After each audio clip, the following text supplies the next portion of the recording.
Jesus finds a grandson pouring hot oil on his own grandfather. He hated the poor old man. The night was humid, thick with the scent of rain that never came. In a small, crumbling house on the outskirts of the city, an old man named Elias struggled to breathe as he sat alone in the dimly lit kitchen. His wrinkled hands trembled while he washed a cracked plate under the weak stream of water that barely reached the sink. Life hadn't been gentle to him. His body was worn, his back bent, and time had carved valleys on his face. But what hurt him most wasn't age, it was loneliness. His daughter had died years ago, and his only remaining family was his grandson Lucas, a young man consumed by anger, bitterness, and a deep resentment he never cared to explain. Elias raised him with love, even when money was scarce, even when hunger visited them more often than hope. Yet, for Lucas, poverty wasn't misfortune. It was shame. He hated the peeling walls, the old wooden furniture, the squeaky fan that barely moved the warm air. And somehow, he blamed Elias for all of it. That afternoon, Lucas came home later than usual. The door slammed against the wall, shaking the frame, startling Elias. The old man turned with a fragile smile. "You're home, meu garoto," he said softly, voice thin like paper. "I kept dinner warm for you." Lucas didn't answer. His footsteps were heavy, echoing like thunder through the narrow hallway. Something in his eyes looked wrong, darker than anger, colder than apathy. Elias approached him carefully like one approaches a wounded animal. "I made your favorite soup," Elias whispered. "Feijon, with sausage. I know you had a long day." "I told you not to cook for me," Lucas snapped, pushing past him. "I'm not a child, and I don't need your pity food." Elias's heart tightened. He glanced at the pot simmering on the stove. The steam curled upward like ghosts. He wished Lucas could see the love behind those meals, not the poverty. "I just want to take care of you," Elias murmured. "Take care of me?" Lucas let out a cold laugh. "You can't even take care of yourself. Look at this place. Look at you." His eyes wandered over Elias's skinny arms, his worn shirt, the crack on his glasses. "You're pathetic."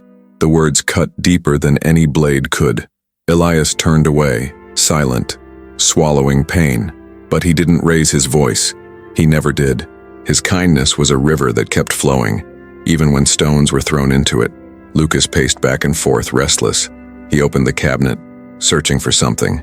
His hand landed on a small bottle of cheap oil.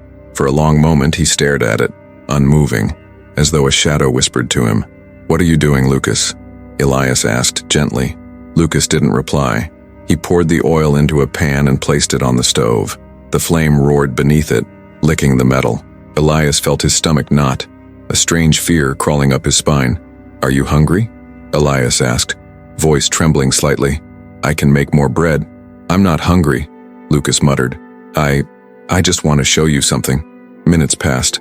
The oil began to hiss, bubbling violently. Elias stepped backward, confused, uneasy. "Careful, Philo. That's dangerous. Turn off the stove." Lucas grabbed the pan handle. "Dangerous," he repeated, eyes empty as a well with no water. "You know what's dangerous? Growing up in misery, wearing second-hand clothes, being the kid everyone laughed at. You raised me in humiliation." Elias's throat tightened. Tears welled in his tired eyes. "I did my best," he whispered. "I gave you everything I could." "It wasn't enough," Lucas shouted. Before Elias could react, Lucas lifted the pan. Time shattered. The old man froze, breath lodged in his lungs. The hot oil shimmered under the kitchen light like molten gold. Beautiful, deadly. "Lucas, please." The young man stepped closer, the pan trembling slightly in his grip. Rage and brokenness fought within him. He could put it down. He could walk away. He could choose forgiveness. But he didn't. With a sudden, violent motion, Lucas tilted the pan and the oil poured like rain on fire. Elias screamed. The sound tore through the walls, raw and animalistic, echoing down the street. The oil kissed his skin, burning, searing, peeling. His arms turned red instantly, blistering as he collapsed to the floor. The old man cried, voice cracking, pain ripping him apart from the inside out. Lucas stood over him, breathing hard, chest rising and falling. For a moment he looked almost surprised by what he had done. The pan clattered to the floor. Elias curled into himself, shaking, sobbing. "Lucas, why?" Silence devoured the room. Outside, thunder rumbled, and somewhere beyond the veil of the world someone was watching. someone with sorrow deeper than oceans, with love unbroken even by cruelty. Soon, he would appear, not as judgment, but as mercy, as truth, as Jesus. Elias lay on the cold floor, shaking, his burned arms pressed against his chest as though trying to hold himself together. The smell of scorched skin mixed with the bitter scent of oil and smoke, forming a memory that neither of them would ever escape from. His vision blurred. Tears streamed down his face while each breath felt like breathing fire. Lucas stared at him, not helping, not kneeling, not even flinching. He just watched. His jaw clenched, but his eyes, they were empty, like something inside him had died long before he was ever born. The kitchen light flickered. A drop of oil slid down the stove and spat angrily, sizzling like a whisper of hell. Elias tried to sit up, but his body refused. Pain screamed through every nerve, and his heart raced with fear. Still, with effort that felt like lifting a mountain, he reached toward Lucas, hand trembling, skin blistered and red. "My boy, please," Elias choked, voice raw. "I love you.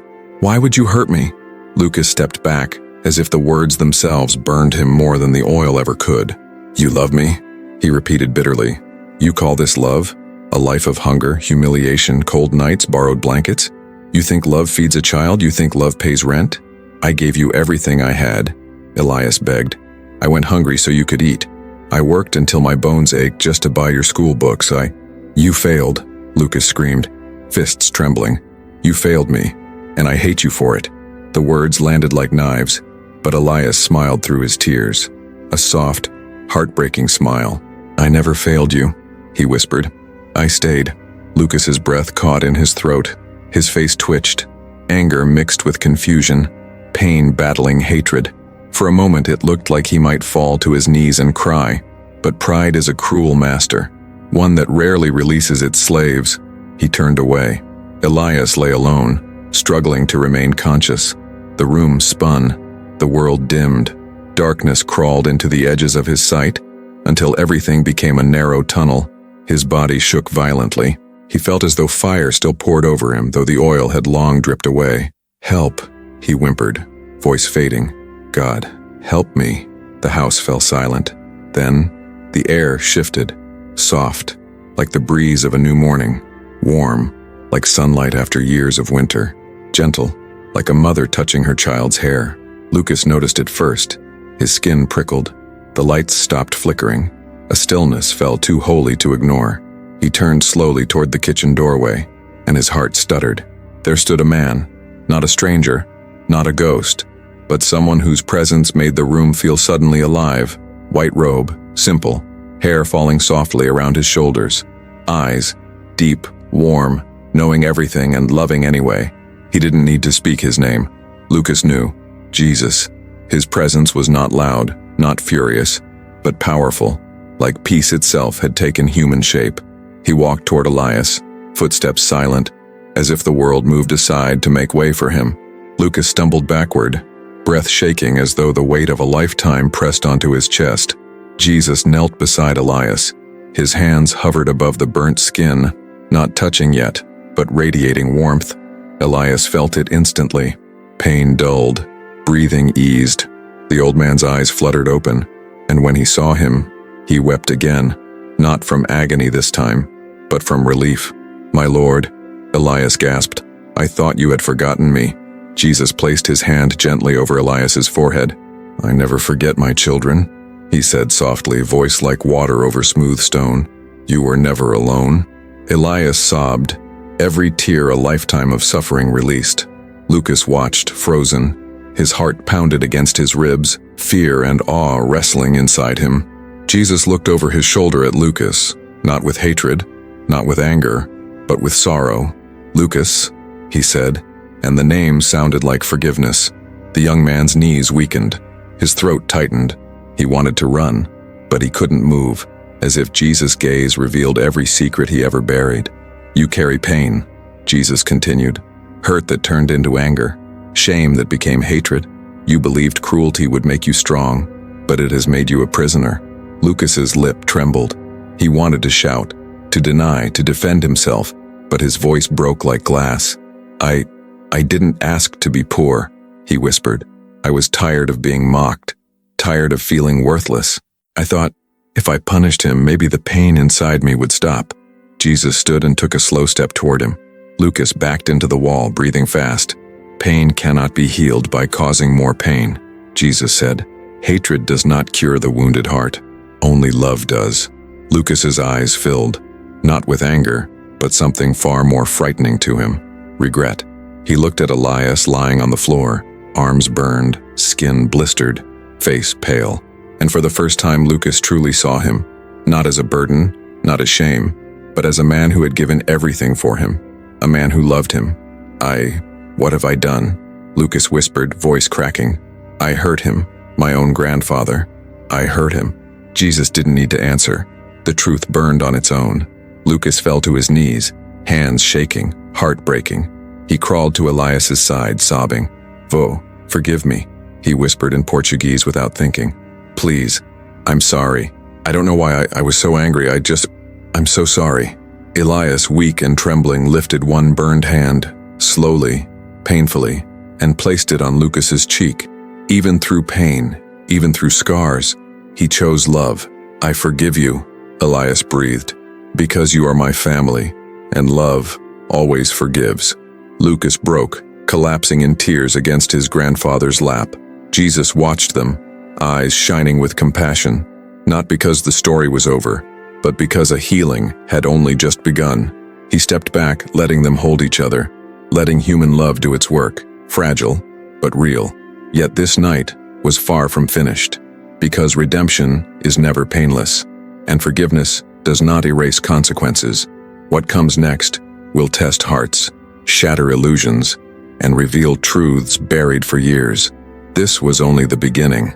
The night outside broke into distant sirens and barking dogs, but inside that small kitchen, time seemed suspended. Lucas held Elias in his arms, afraid to loosen even a finger, as if the moment he let go, his grandfather would vanish, taken by the consequence of his own monstrous act. Elias's breathing was shallow, uneven. Blisters formed rapidly across his forearms, some bursting, releasing painful moisture that made Lucas flinch at what he had done. He looked toward Jesus again, desperation in his voice. Please help him, Lucas cried. I don't want him to die.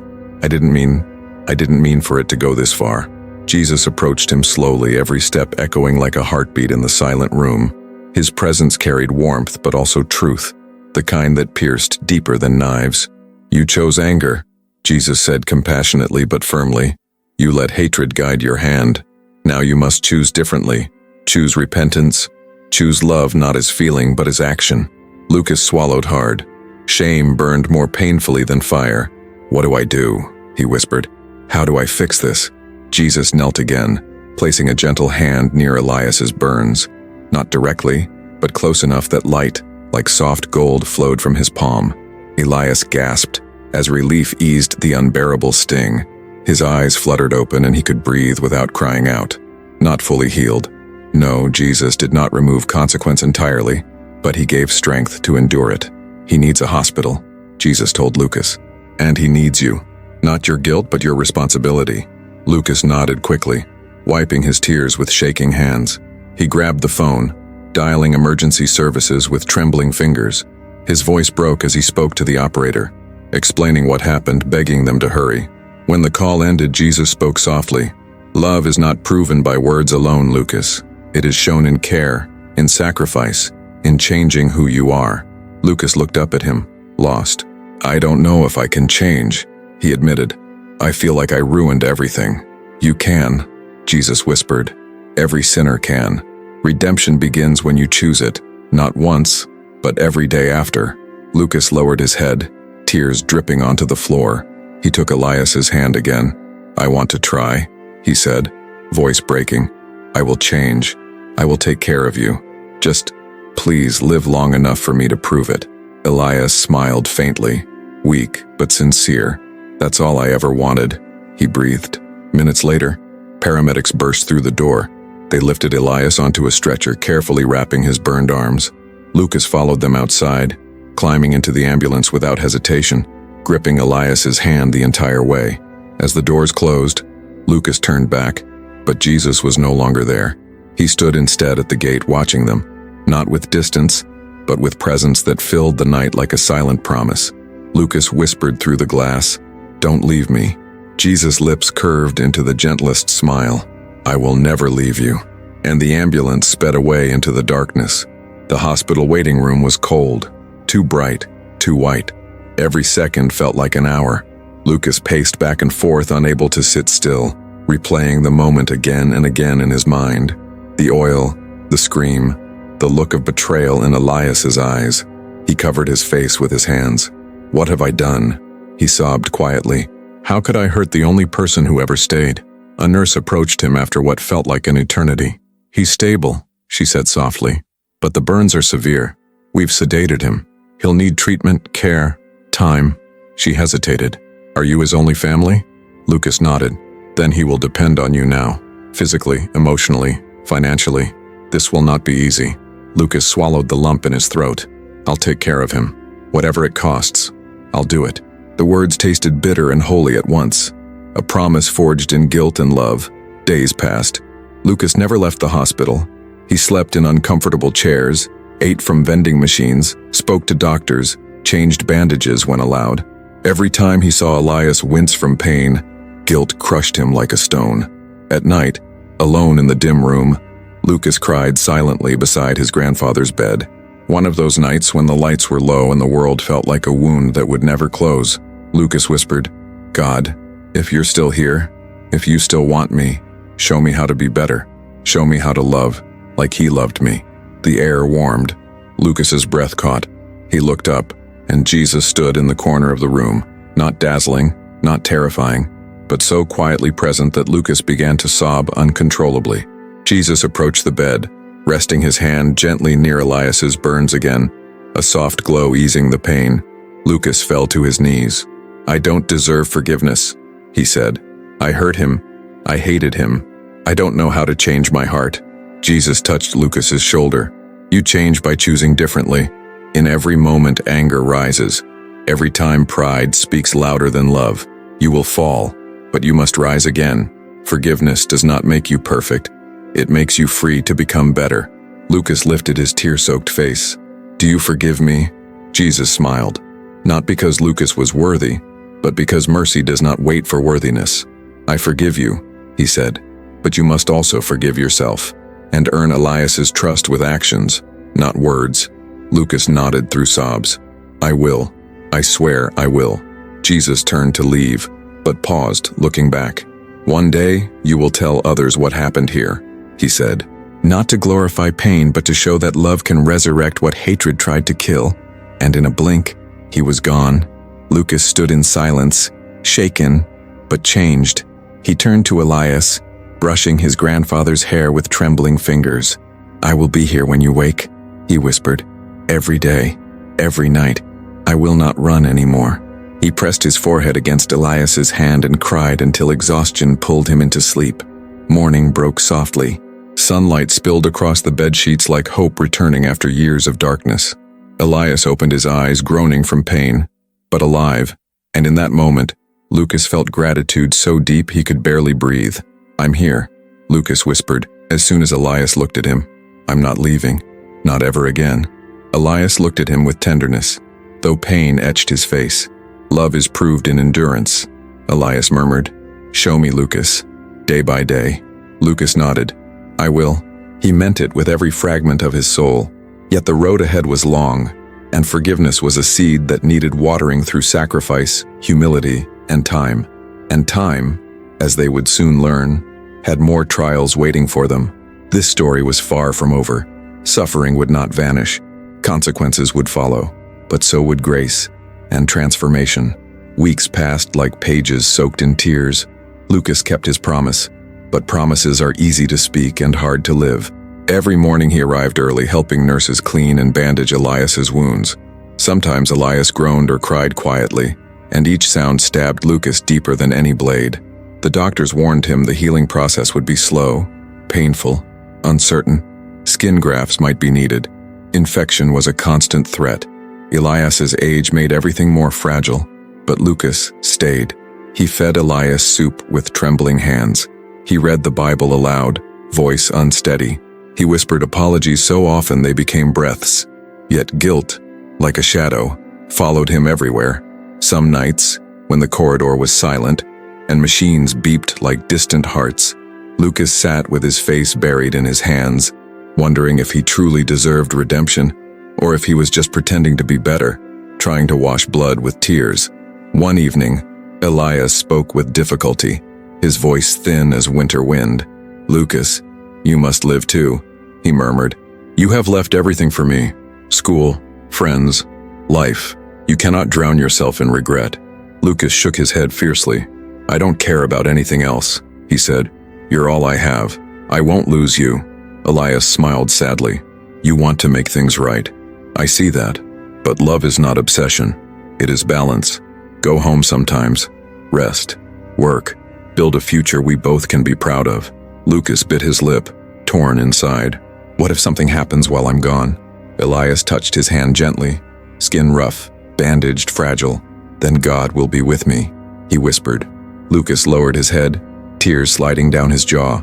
A war burned inside him, between fear and trust. But he nodded. "I'll try." Lucas left the hospital that night for the first time in weeks. The outside air felt strange, as if the world had kept moving without him. Cars passed. People laughed. A couple argued near a bus stop. Life, ordinary, messy, cruel, beautiful, continued. He walked home slowly, haunted by memories. Every step replayed the moment of boiling oil like a nightmare carved into his bones.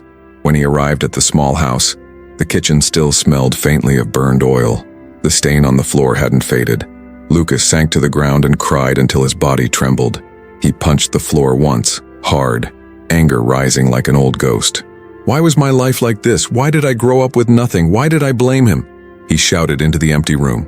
Silence answered. Cold, heavy. Lucas curled up, shaking. He felt the temptation to fall back into old habits. Rage, bitterness, excuses. Redemption was exhausting. Sin was easier. But he remembered Jesus' voice. "You change by choosing differently. Every moment anger rises." Lucas inhaled slowly, forcing his hands to unclench. He stood, cleaned the burned stain with soap and scrubbing pads until his fingers hurt. Hours passed. It didn't disappear entirely. Some marks stay forever, but the kitchen looked brighter. Symbolic. He placed flowers in a jar on the table, cooked soup, packed it into containers. Every act was small, but small acts rebuild broken worlds. The next morning, he returned to the hospital with the soup still warm. Elias was awake, eyes tired but glowing when he saw him. "You cooked?" Elias asked gently. Lucas nodded shyly. "I tried, it might taste horrible." Elias laughed softly, a sound Lucas had almost forgotten. "It will taste like love," he said, "and love heals." Lucas fed him spoon by spoon. Elias winced sometimes, but he smiled between bites.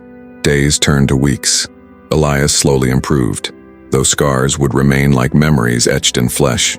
Lucas took a part-time job washing dishes at a diner, using the money for Elias's medications. He walked miles every day, exhausted but determined. One night after work, Lucas entered Elias's room to find his grandfather crying quietly, looking at his bandaged hands. "What's wrong?" Lucas asked, heart tightening. Elias hesitated, voice fragile. "I cannot hold a cup without help anymore. I feel useless, a burden." Lucas sat beside him immediately. "You're not a burden," he said firmly. "You're the reason I'm changing. You gave me life, now let me give back." Elias looked at him with eyes filled with love and pain. "You're growing," he whispered. "I can see Jesus in you now." Lucas froze. No one had ever said anything like that to him. His throat tightened with emotion he couldn't speak. He lowered his head and pressed Elias's hand to his forehead. "I'm trying," he whispered through tears. "I want to be someone you're proud of. You already are," Elias murmured, voice trembling. Lucas cried in silence, the hospital room wrapped in a holy stillness. But life rarely changes without new storms. One afternoon, Lucas returned to find Elias breathing harder than usual, sweat on his forehead. Nurses rushed around him. Alarms beeped. Panic surged through Lucas's chest like thunder. "What's happening?" he shouted. "Possible infection," a nurse said. "We're preparing him for emergency care. You need to wait outside." "No," Lucas grabbed Elias's hand. "I won't leave him. Please." But they guided him outside gently. The door closed. Lucas stared at it, trembling, helpless. He sank to the floor, hands pulling his hair, screaming silently. I can't lose him. Please, God. Please. The hallway blurred through his tears. People passed, voices distant. Time stretched. Then, a familiar warmth. Lucas turned. Jesus stood beside him. Not dramatic. Not surrounded by fire or thunder. Just present. Like peace in human form. Lucas fell to his feet, sobbing openly. Please don't take him, he begged. Not after everything. Not before I prove I've changed. Jesus knelt, raising Lucas's chin with gentle fingers. His life is not leaving. It is being transformed. Jesus said calmly, what you did was terrible, but what you do now is sacred. Redemption is not instant. It is a lifetime of turning toward love. Lucas shook, breathing fast. Will he live? He begged. Jesus looked toward the door, expression sorrowful yet hopeful. He is in my hands, he answered. Not yes, not no, but something deeper. Lucas pressed his forehead to Jesus' robe, crying like a child. I'm scared. Jesus placed a hand on his back. Courage does not mean lack of fear. It means loving through fear. Stay faithful, Lucas. Stay gentle. Stay present. This story is not finished. And just like before, he was gone. Lucas was left alone in the hall, heart pounding, hope trembling like a candle in storm wind, but still burning. Minutes later, a doctor approached. Lucas? Lucas braced himself, breath held like a prayer. Elias survived the crisis. Weak, fragile, but alive. Lucas collapsed into the doctor's arms, sobbing with gratitude. He ran into the room, kissed Elias's forehead, whispered thank you again and again. He knew now, love was not proven once. It was proved every sunrise. And Lucas was ready to carry guilt into change, pain into compassion, history into healing. But destiny was not done with them yet, because one day when Elias returned home, something would happen that would test Lucas more than any fire ever could. David stood in silence, staring at the child who shared his face. The stranger smiled softly, as if remembering a life that wasn't supposed to be his. I don't know why, the boy whispered, but when I dream, I see your memories, your mother, your old house, even the accident. David's knees weakened. Everything he feared was suddenly real. The soul of his lost son lived again inside this new life. Marta felt tears falling before she realized she was crying. Reincarnation, she murmured. It wasn't just a belief, it was a return. The wind passed gently through the trees. For the first time in years, David felt peace. Not because the pain disappeared, but because it finally had meaning. The boy reached out his hand. Maybe we knew each other before, he said. Maybe we're meant to meet again. David held the small hand, trembling. And in that moment, past and present became one. It wasn't goodbye. It was a new beginning.